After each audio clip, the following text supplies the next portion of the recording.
I don't know about you, but I loved the Warrior Bro. Cats series yeah. I loved the Warrior Cats. Like that was my shit, dude. I spent so much time reading them. Although I never really like caught up with all the lore because there's like 17,000 books. But what I do know is that I loved Warrior Cats because I loved cats. I don't know if you ever read them, Kira, but because you were kind of more into like your like vampire Let books, I me be think. on Team Cullen, okay? But I know you're freaking obsessed with those little things. Oh yeah. And I guess I've always like loved cats and they I guess like for me like I know we talked about like furries in a few episodes ago, but I was never a furry. I just liked reading books about animals just because they were more entertaining to me, probably because I was like 12 and I didn't care about like romance yet. Even though okay, like full disclosure though, like Warrior Cats actually is like really really serious. There's like a lot of dark themes in it. This is not an episode about Warrior Cats though.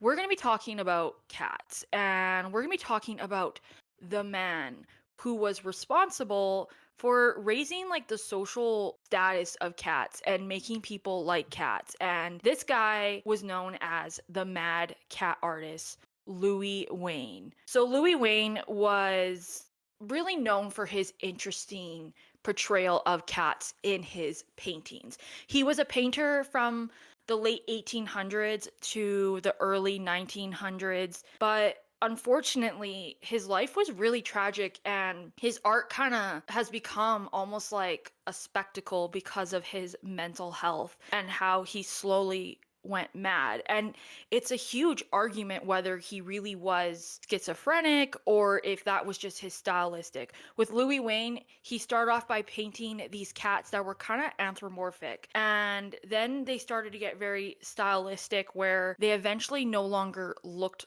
like cats anymore. They just looked like a bunch of color.